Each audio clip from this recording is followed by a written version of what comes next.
El juego del ángel, por Carlos Ruiz Zafón. Primer acto. La ciudad de los malditos. 1.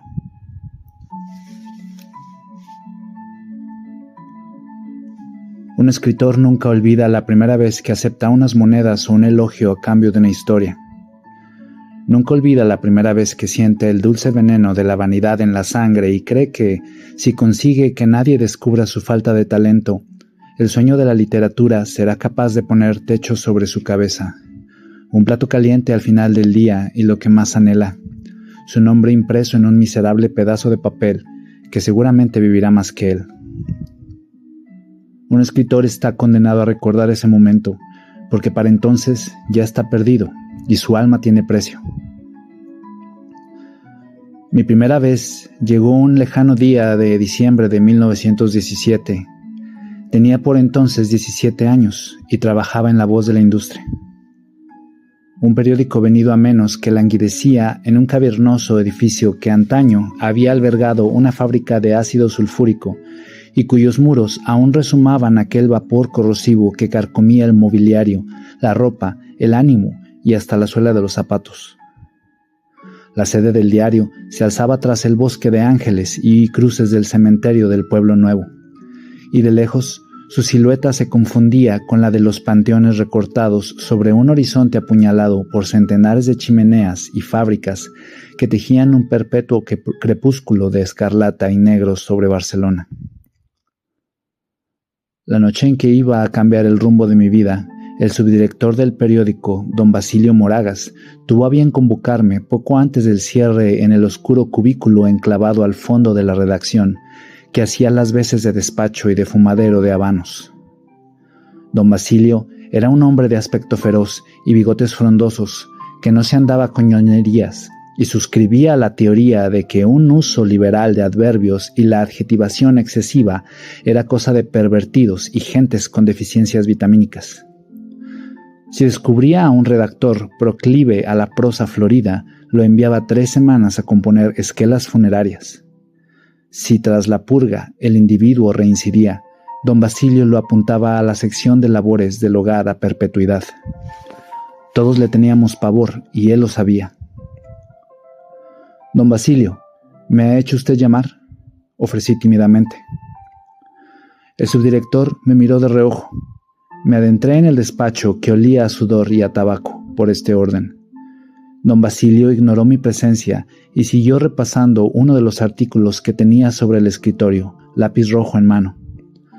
Durante un par de minutos el subdirector ametralló a correcciones, cuando no a amputaciones, el texto, mascullando exabruptos como si yo no estuviese allí. Sin saber qué hacer, advertí que había una silla apostada contra la pared e hice ademán de tomar asiento. «¿Quién le ha dicho a usted que se siente?», murmuró don Basilio sin levantar la vista del texto. Me incorporé a toda prisa y contuve la respiración. El subdirector suspiró, dejó caer su lápiz rojo y se reclinó en su butaca para examinarme como si fuese un trasto inservible. «Me han dicho que usted escribe, Martín». Tragué saliva, y cuando abrí la boca emergió un ridículo hilo de voz. «Un poco, bueno, no sé.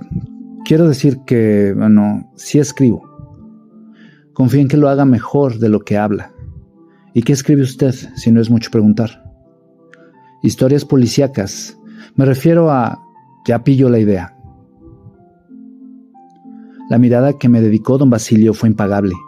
Si le hubiese dicho que me dedicaba a hacer figurillas de pesebre con estiércol fresco, le hubiera arrancado el triple de entusiasmo. Suspiró de nuevo y se encogió de hombros. «Vidal dice que usted no es del todo malo, que destaca. Claro que con la competencia que hay por estos lares, tampoco hace falta correr mucho. Pero si Vidal lo dice...» Pedro Vidal era la pluma estrella en La Voz de la Industria. Escribía una columna semanal de sucesos que constituía la única pieza que merecía leerse en todo el periódico, y era el autor de una docena de novelas de intriga sobre gángsters de Raval en contubernio de alcoba con damas de la alta sociedad que habían alcanzado una modesta popularidad. Enfundado siempre en impecables trajes de seda y relucientes mocasines italianos, Vidal tenía las trazas y el gesto de un galán de sesión de tarde, con su cabello rubio siempre bien peinado, su bigote a lápiz y la sonrisa fácil y generosa de quien se siente a gusto en su piel y en el mundo. Procedía de una dinastía de indianos que había hecho fortuna en las Américas con el negocio del azúcar y que, a su regreso, habían hincado el diente en la suculenta tajada de la electrificación de la ciudad. Su padre, el patriarca del clan, era uno de los accionistas mayoritarios del periódico, y don Pedro utilizaba la redacción como patio de juego para matar el tedio de no haber trabajado por necesidad un solo día en toda su vida. Poco importaba que el diario perdiese dinero de la misma manera que los nuevos automóviles que empezaban a corretear por las calles de Barcelona perdían aceite. Con abundancia de títulos nobiliarios, la dinastía de los Vidal se dedicaba ahora a coleccionar en el ensanche bancos y solares del tamaño de pequeños principados. Pedro Vidal fue el primero a quien mostré los esbozos que escribía cuando apenas era un crío y trabajaba llevando cafés y cigarrillos por la redacción. Siempre tuvo tiempo para mí, para leer mis escritos y darme buenos consejos. Con el tiempo me convirtió en su ayudante y me permitió mecanografiar sus textos. Fue él quien me dijo que si deseaba apostarme al destino en la ruleta rusa de la literatura, estaba dispuesto a ayudarme y a guiar mis primeros pasos. Fiel a su palabra, me lanzaba ahora a las garras de don Basilio, el cancerbero del periódico. Vidal es un sentimental que todavía cree en esas leyendas profundamente antiespañolas, como la meritocracia o el dar oportunidades al que las merece, y no al enchufado de turno. Forrado como está, ya puede permitirse ir de lírico por el mundo. Si yo tuviese una centésima parte de los duros que le sobran a él, me hubiese dedicado a escribir sonetos, y los pajaritos vendrían a comer de mi mano, embelesados por mi bondad y buen duende. El señor Vidal es un gran hombre, protesté yo. Es más que eso, es un santo, porque pese a la tinta de muerto de hambre que tiene usted, lleva semanas mareándome con lo talentoso y trabajador que es el Benjamín de la redacción. Él sabe que en el fondo soy un blando, y además me ha asegurado que si le doy a usted esa oportunidad, me regalará una caja de habanos. Y si Vidal lo dice, para mí es como si Moisés bajase del monte con el pedrusco en la mano y la verdad revelada por Montera. Así que, concluyendo, porque es Navidad y para que su amigo se calle de una puñetera vez, le ofrezco debutar como los héroes, contra viento y marea. Muchísimas gracias, don Basilio.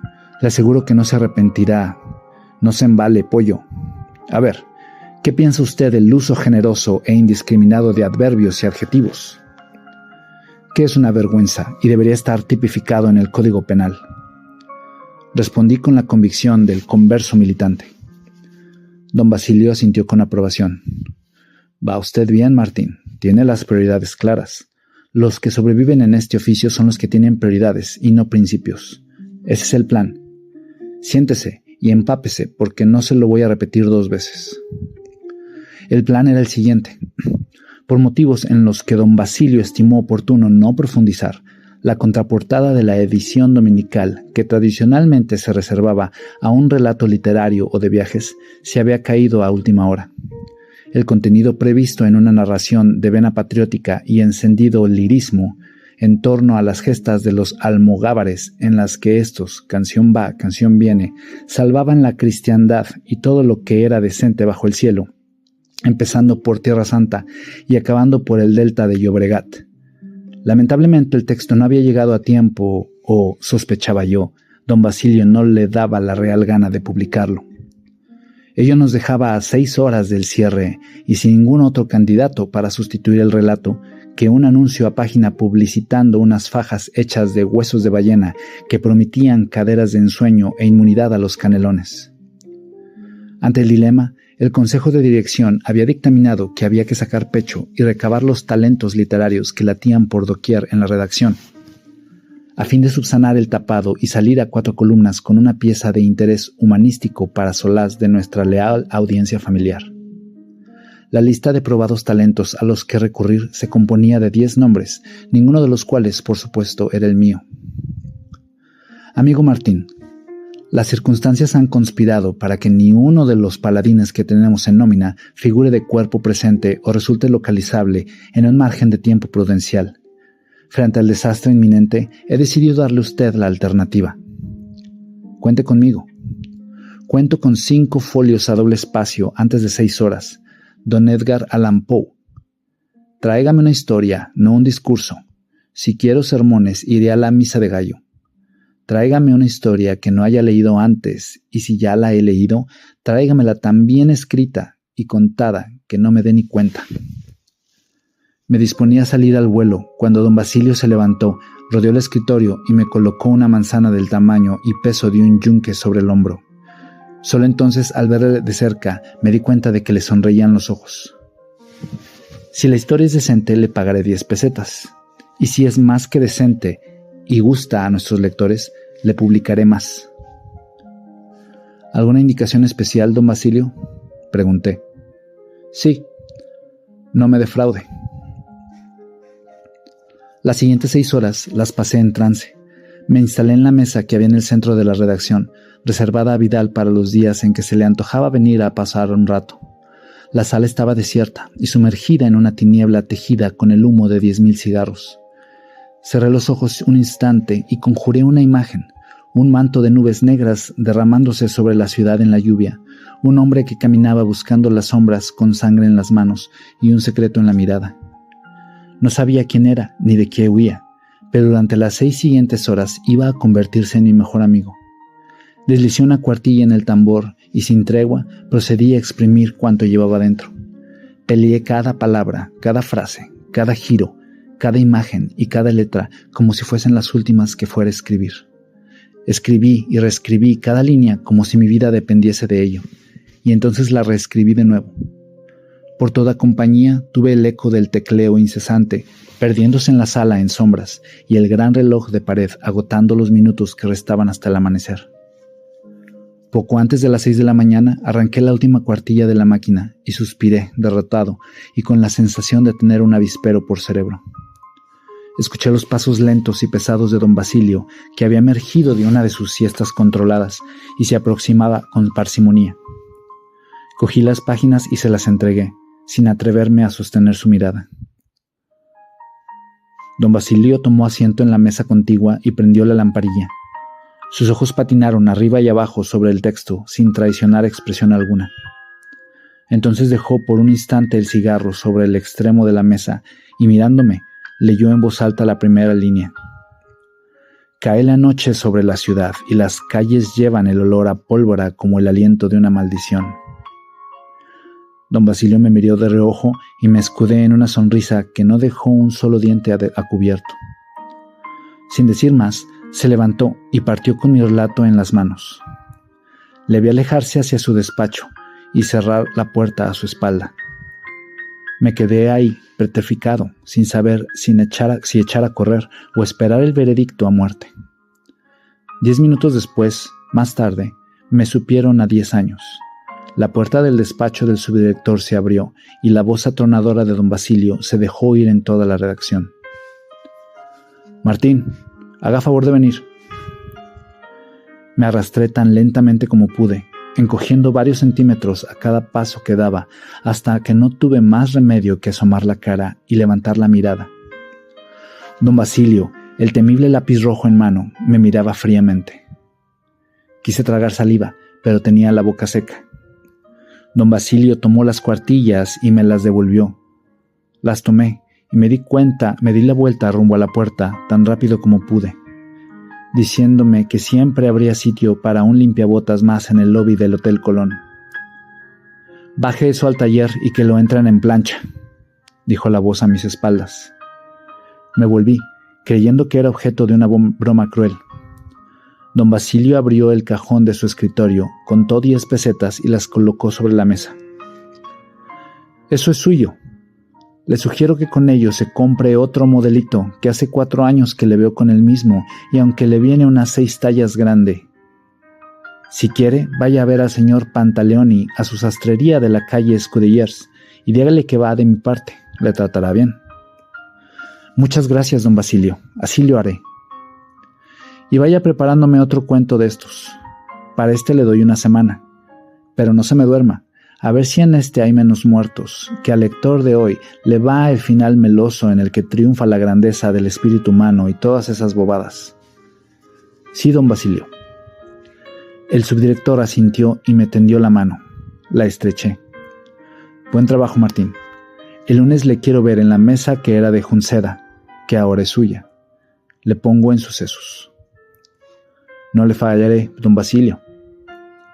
No me fallará. Me dejará tirado, tarde o temprano. Y hará bien, porque usted no es periodista, ni lo será nunca. Pero tampoco es todavía un escritor de novelas policíacas, aunque lo crea. Quédese por aquí una temporada, y le enseñaremos un par de cosas que nunca están de más. En aquel momento, con la guardia baja, me invadió tal sentimiento de gratitud que tuve el deseo de abrazar a aquel hombretón. Don Basilio, la máscara feroz de nuevo en su sitio, me clavó una mirada acerada y señaló la puerta. Sin escenitas, por favor. Ciérrala al salir, por fuera. Y feliz Navidad. Feliz Navidad. El lunes siguiente, cuando llegué a la redacción, dispuesto a ocupar por primera vez mi propio escritorio, encontré un sobre de papel de estraza con un lazo y mi nombre en la tipografía que había pasado años mecanografiando. Lo abrí. En el interior encontré la contraportada del domingo con mi historia enmarcada y con una nota que decía: este solo es el principio. En 10 años yo seré el aprendiz y tú el maestro. Tu amigo y colega Pedro Vidal.